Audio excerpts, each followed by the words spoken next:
Bom dia, meninas, graça e paz do nosso Senhor Jesus Cristo. Aqui tá bem friozinho, a gente mora no Paraná e o Paraná ele oscila muito a temperatura, mas agora tá um clima muito gostoso para quem gosta de frio. Eu gosto de frio. Meninas, aqui tem um cafezinho, não posso, levar aí para você, mas fique à vontade, passa um cafezinho aí e assista ao vídeo, amém? Eu sou a irmã Ivanilda, sou a líder do grupo Recomeço e você é muito bem-vindo no nosso canal.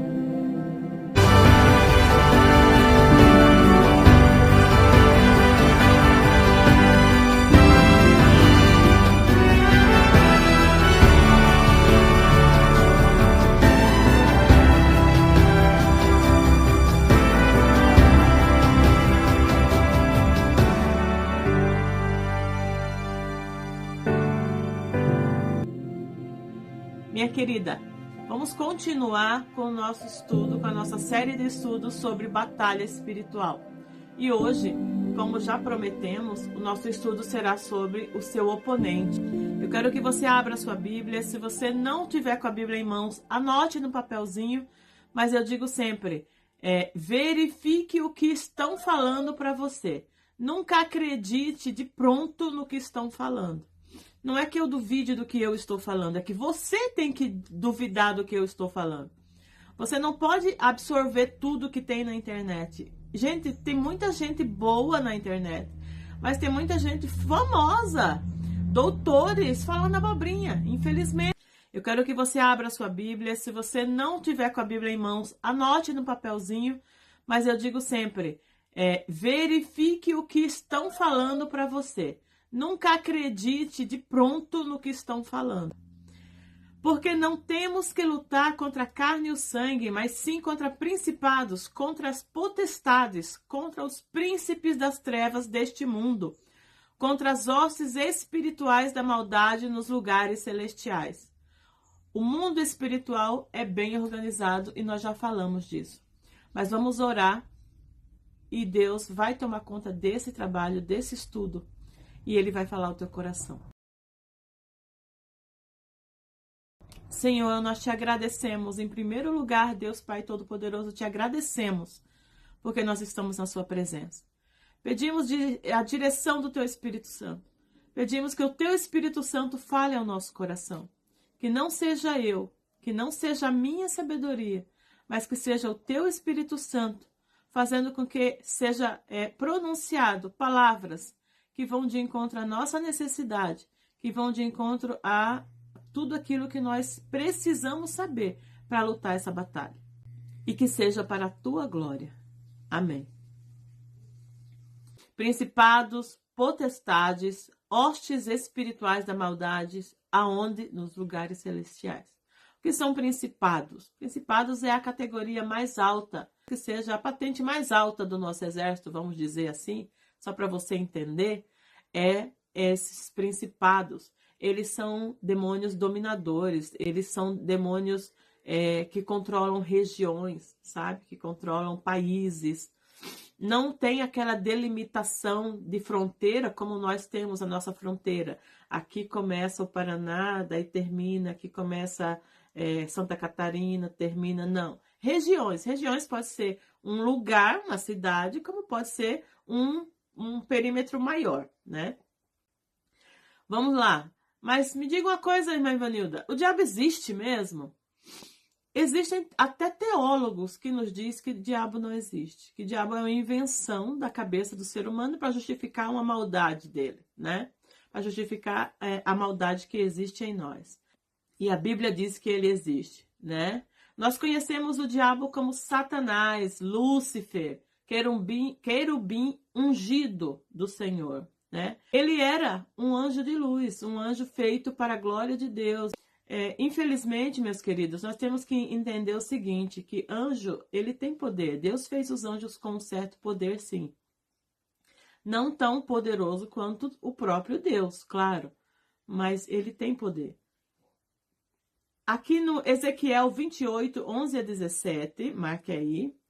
Veio a minha palavra do Senhor dizendo, filho do homem, levanta uma lamentação sobre o rei de Tiro e dize-lhe, assim diz o Senhor, Tu eras o selo da medida, cheio de sabedoria e perfeito em formosura.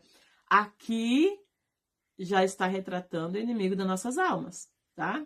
Não é mais o rei de Tiro, já é o inimigo. O rei de Tiro não era perfeito, né?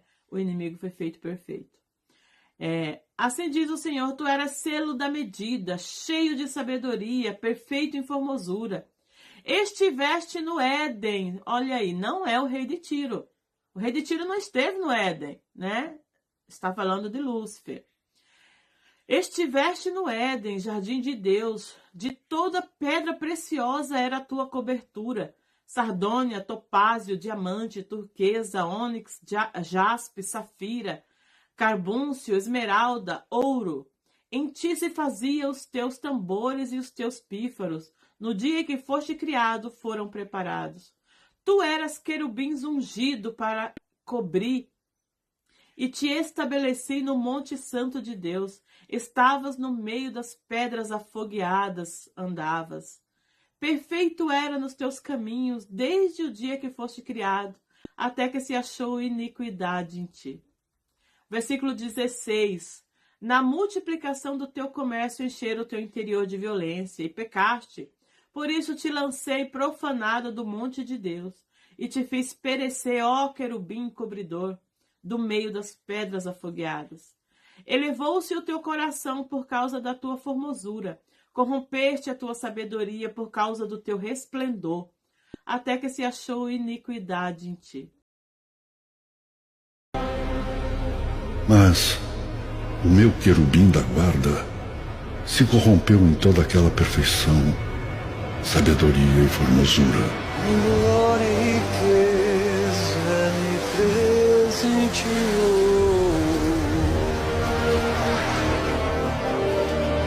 Não há com certeza outro alguém como sou.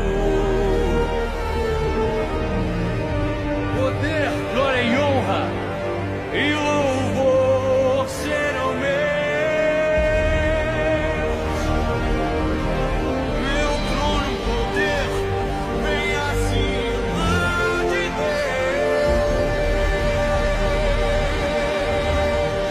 Deus. Lúcifer, ele quis o que não era seu.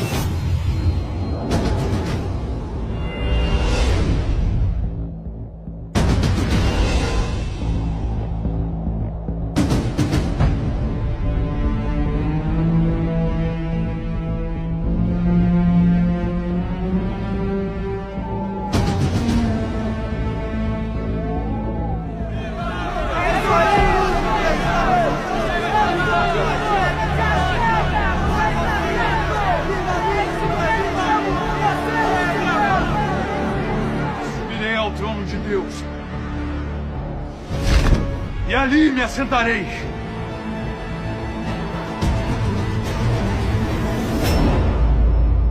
E serei como o Altíssimo.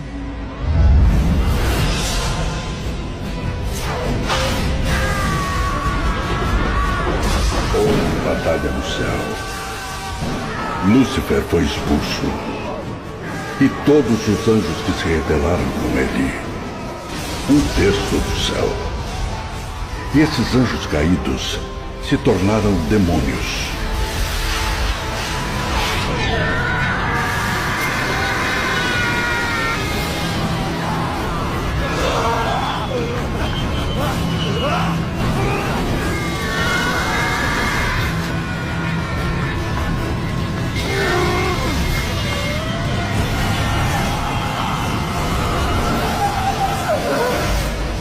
Por terra te lancei, diante dos reis te pus, para que olhem para ti. Veja bem, Deus não fez o mal.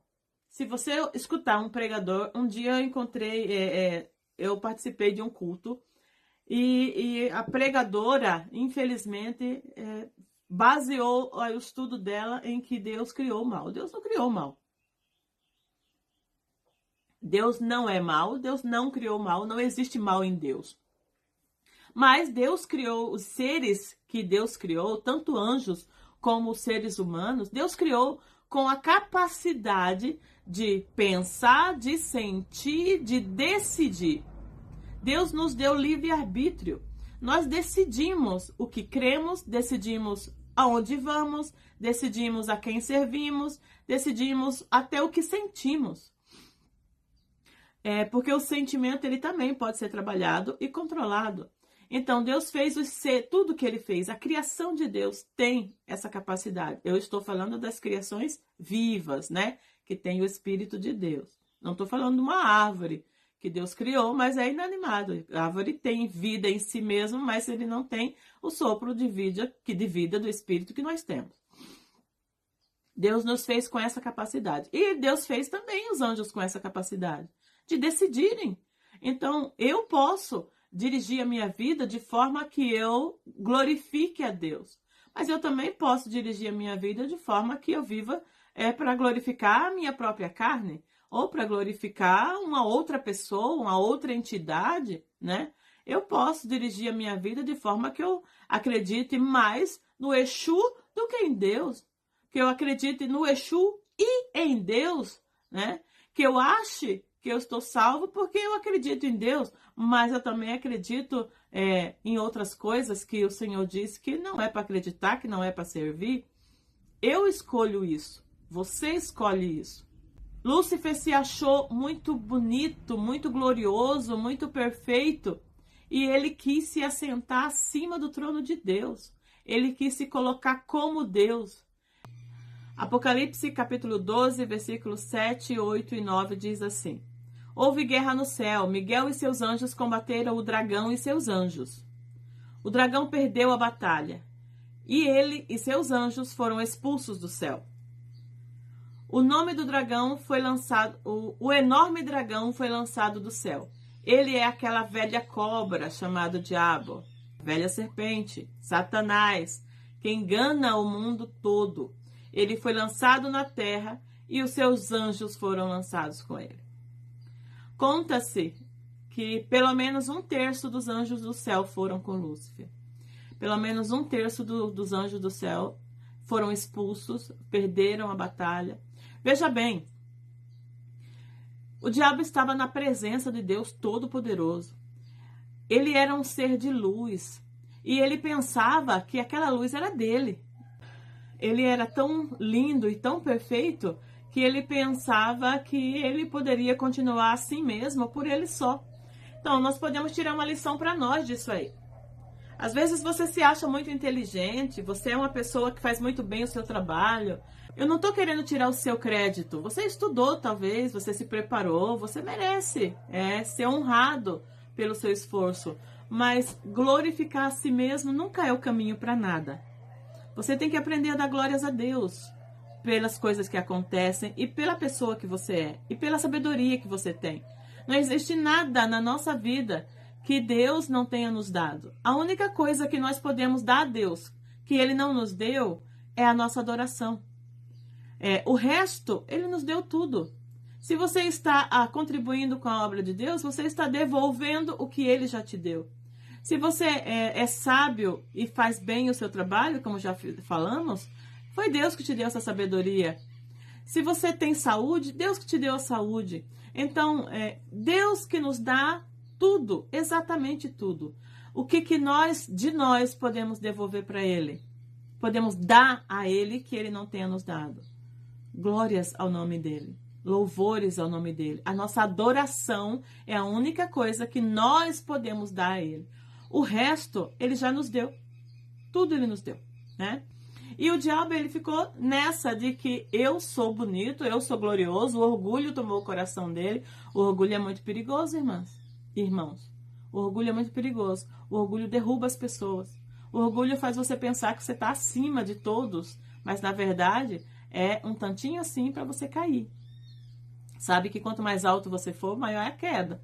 Então, aprenda a subir, mas glorificando a Deus. Coloca Deus sempre acima de você, acima das tuas conquistas. E daí sim serão abençoadas.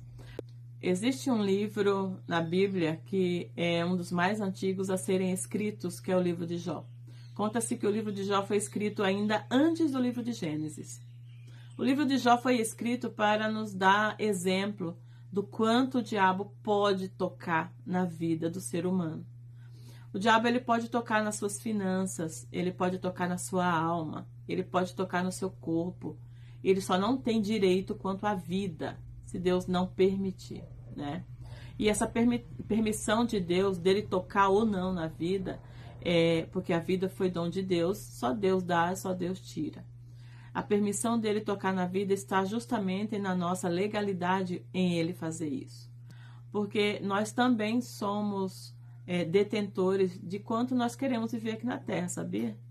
Então, se você não se cuida, se você é uma pessoa, por exemplo, você vive comendo coxinha, pizza, sanduíche, fritura, um dia é mandioca frita, outro dia é porco frito, outro dia é... Sabe? Isso tudo vai por quê? Vai para a corrente sanguínea, o seu colesterol vai lá em cima. Depois que você ficar doente, você não vai poder dizer assim, orem por mim, porque o inimigo está furioso, ele se levantou na minha vida, tocou na minha saúde. Não foi o inimigo, foi você.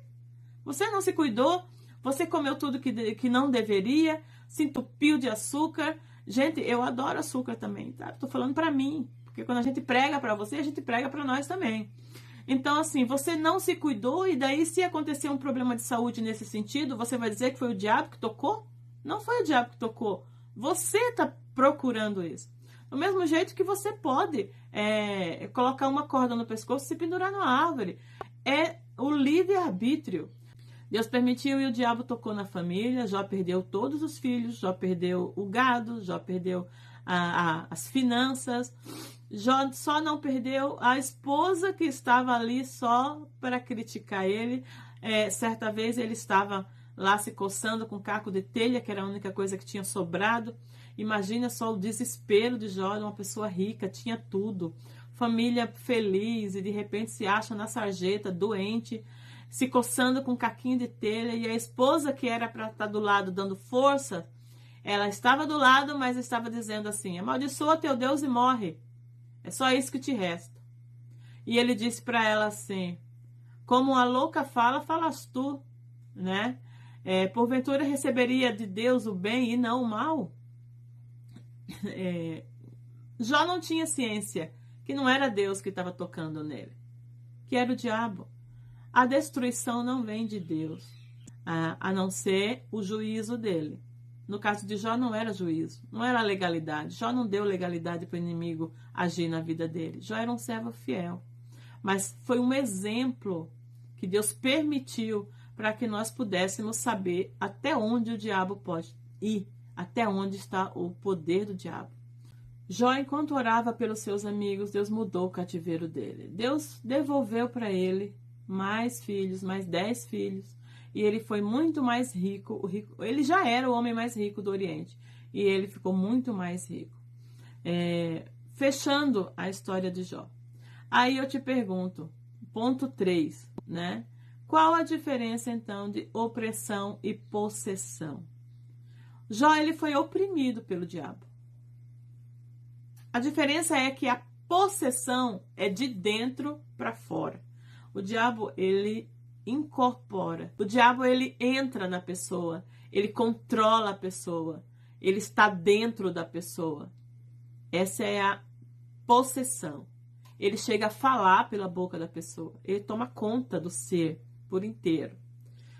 A opressão não. A opressão é de fora para dentro. Ele está fora. Ele está oprimindo. Ele está em cima. Perseguindo. Falando. Fazendo com que você se sinta mal, fazendo com que você tenha doenças, fazendo com que você tenha uma dor de cabeça sem fim, que você fique nervoso por pouca situação, um pingo d'água para você é uma cachoeira, você fica revoltado com pouca coisa. Mas isso não é depressão? Pode ser. A depressão, ela pode ser física e pode ser espiritual. Quando ela é espiritual, você está debaixo de uma opressão. Quando ela é física, não. Quando ela é física, você vai no médico, o médico vai analisar você, você vai passar por um psicólogo, por um psiquiatra, ele vai te dar um remédio e você vai ver que aquele remédio funcionou. Então é físico. Mas e se não é físico? Então é espiritual. Porque a depressão, quando ela é física, quando ela é da alma, pode ser até da alma, ela vem por causa de um choque muito grande, algo que você sofreu, algo que fizeram com você, que te marcou muito, que magoou você, uma perda, você perdeu alguém especial na sua vida, uma mãe, um pai, um marido, um filho. É muito difícil sair desse tipo de depressão, mas é possível.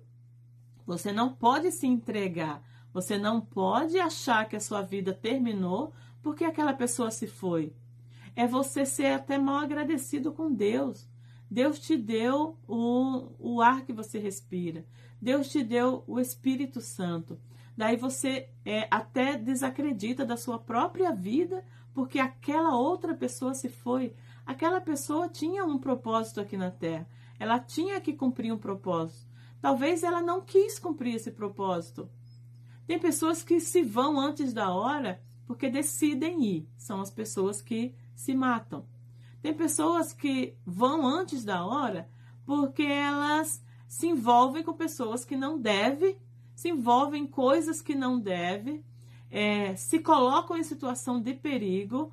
Vocês lembram aquelas pessoas que tiram aquelas selfies perigosas, né? Vai para a ponta de uma montanha perigosa e daí ela quer tirar uma selfie lá da ponta. Aquela pessoa está pedindo para morrer.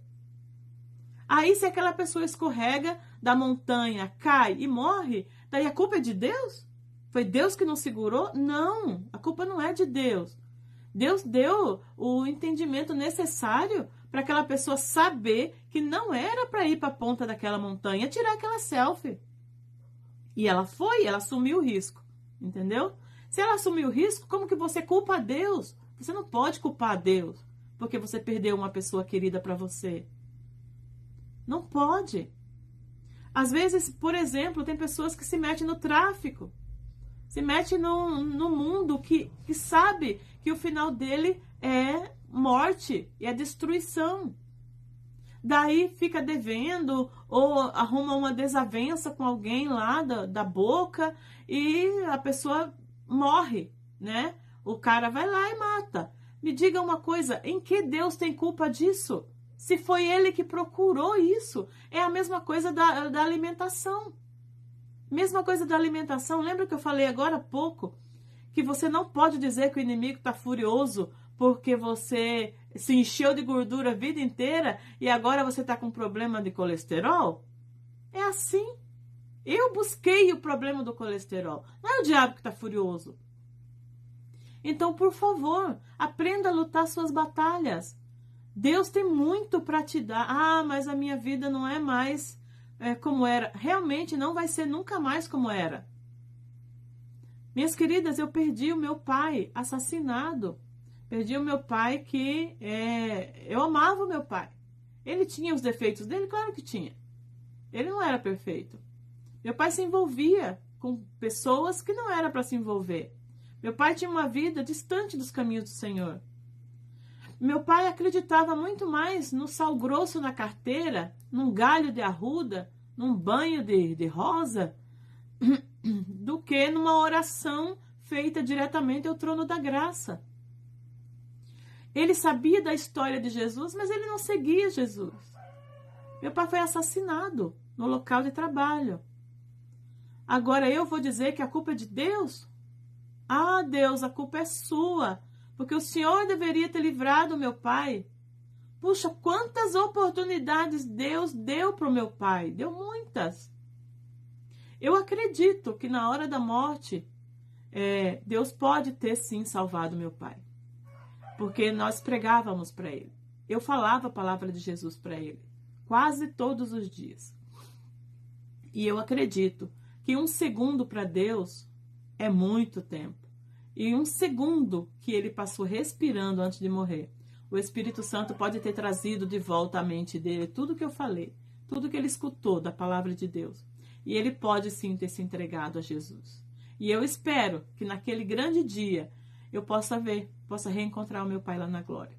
Essa pessoa que você está sofrendo por ela, que você está se maldizendo por ela, que você diz que não consegue sair do buraco por causa dela, perdeu ela.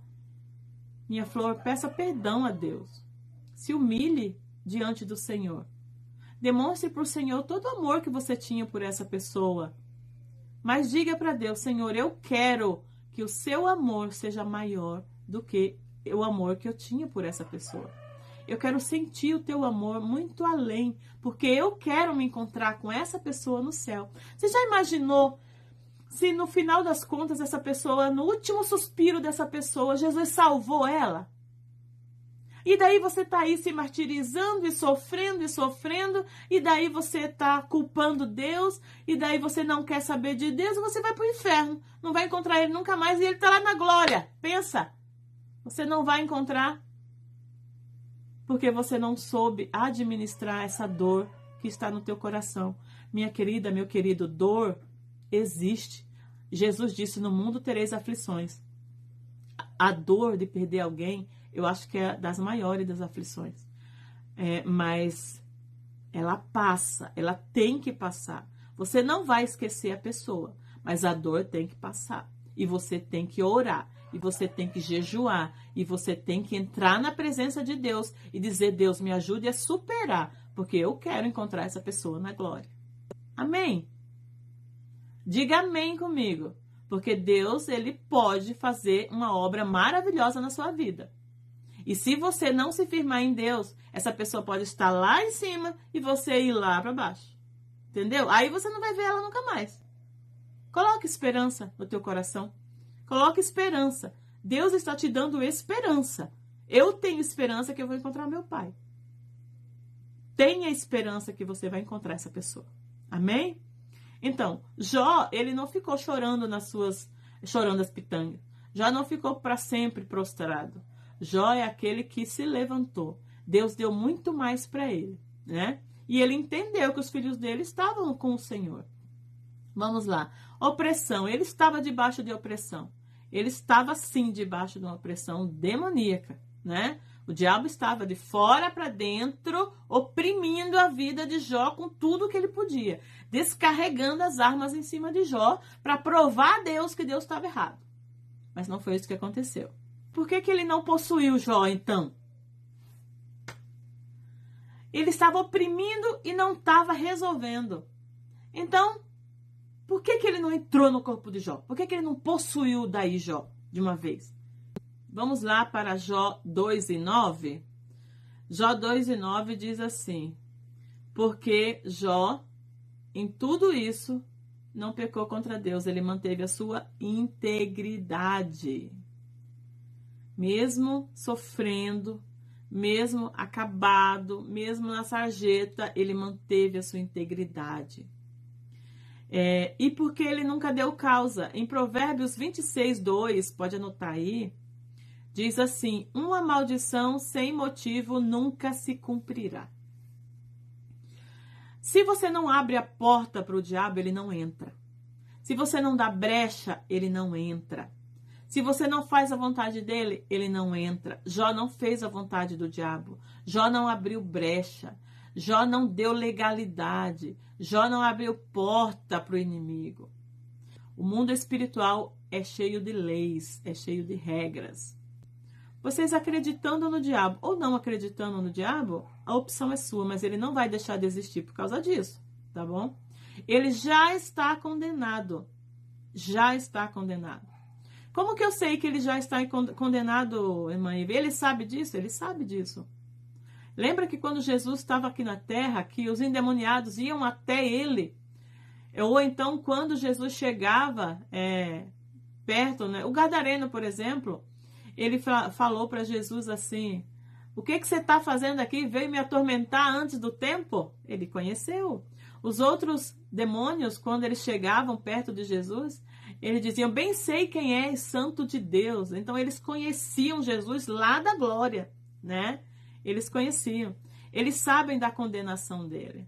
Mas eles querem ainda entristecer o coração de Deus, porque Deus sabe que a coroa da criação de Deus é o ser humano. Deus ama, Deus nos quer como filhos, e ele não suporta, ele é orgulhoso, ele é invejoso, ele não suporta isso. Então, se ele sabe que nós somos a coroa da criação de Deus, ele nos quer como filho, ele nos ama a ponto do filho dele ter vindo aqui na terra e ter nascido de mulher, ter se humilhado ao ponto de nascer como homem, para nos salvar, para nos tirar dessa ligação que nós temos, dessa legalidade que nós demos para o diabo. Então, se isso tudo aconteceu, ele não suporta isso, ele quer separar eu e você da presença de Deus, da glória de Deus. Ele sabe que nós, quando a gente se liga no céu, a glória de Deus vem aqui na terra. Quando a gente está da presença de Deus, ligado em Jesus, em nome de Jesus, a glória de Deus vem aqui na terra. E ele não tem mais essa glória. Então ele não fica feliz de jeito nenhum.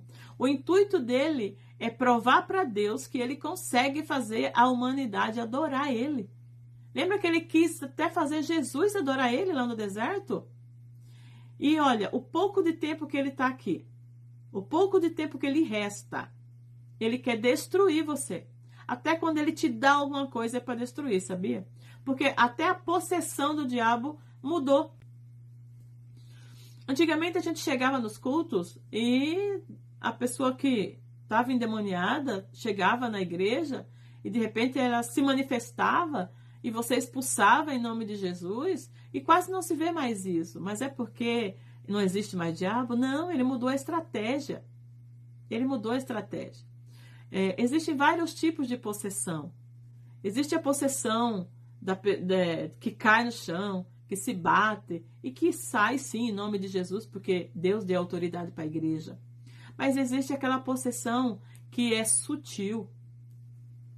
Me diga uma coisa, Adolf Hitler, naquela perseguição contra os judeus, aquela forma horrível de matar tanta gente, liderando tanta gente para o mal, você acha que aquele homem não estava endemoniado? Me diga uma coisa, se Lúcifer foi alvo da justiça de Deus, você acha que eu e você não vamos ser? Você acha que eu posso fazer o que eu quiser da minha vida e Deus não vai ligar a me salvar assim mesmo, porque Jesus morreu por todo mundo, eu posso levar minha vida como quiser? Não é assim. A iniquidade condenou Lúcifer, o pecado, e a iniquidade pode condenar eu e você. Deus quer tirar você desse poço de sofrimento e de tristeza que você vive e que não foi Ele que colocou. Não faça igual Jó, não pense que foi Deus. Jó, na inocência, pensava que Deus estava fazendo tudo aquilo com ele. E mesmo assim ele não pecou. Hoje você sabe que não é Deus que colocou você nesse momento triste que você está passando, mas vai passar. Tem que passar. Apegue-se com Deus. Lute a sua batalha da maneira certa. Você já viu no primeiro vídeo o que é a batalha espiritual, onde ela se trava e como você pode vencer. No vídeo de hoje você entendeu quem que é o seu oponente. É o diabo. É o diabo e seus anjos. Não são as pessoas. Você entendeu a história dele. Entendeu que ele foi lançado do céu. Que teve que haver batalha para poder ele sair de lá. Ele é teimoso. Agora, no próximo vídeo, você vai entender o que é a herança geracional. Você já se converteu, você já é uma pessoa que segue a Jesus. Parece que você, na sua vida é só desgraça, na sua família é só desgraça. A sua avó não teve um casamento feliz, você não teve um casamento feliz, sua filha não teve um casamento feliz. Então, assim, famílias que são atacadas por muitas desgraças, que vão seguindo gerações e gerações, e cada geração tem desgraça. Gente, tem que ser quebrado isso em nome de Jesus. E esse quebrado que eu estou dizendo, não é só fazer uma oração e dizer, eu quebro. Não é assim que funciona. Se você fizer uma oração e dizer, eu quebro em nome de Jesus, quem vai ficar quebrado é você. Temos que ir para a Bíblia. O que é que a Bíblia diz sobre isso? Eu não acredito em maldição hereditária. Então tá bom, não tem problema nenhum. Você vai ser salvo do mesmo jeito, porque maldição hereditária não tem nada a ver com salvação. Então não acredita? Ótimo, perfeito. Continue nessa sua vida aí sem prosperar, sem alegria, casamento infeliz, cheio de doença. E vida abundante não é viver desse jeito. Nós vamos conversar mais sobre isso no próximo vídeo. Que o Senhor Jesus te abençoe. Vamos orar. Eu quero orar por você. Senhor, nós te agradecemos por esses momentos na agradecemos por esse estudo. E nós pedimos que o Senhor reine em nossas vidas. Ajuda-nos a nunca dar brecha para o inimigo. Ajuda-nos a não abrir as portas espirituais. Tira de nós o que não te agrada. Porque nós somos do Senhor. E nós queremos fazer a sua vontade. E nós desejamos a vida abundante que tu tens para nós. Nós pedimos que continue conosco em nome do Pai, em nome do Filho e em nome do Espírito Santo. Eu te abençoo e te espero no próximo vídeo. Amém? Deus te abençoe. Tchau.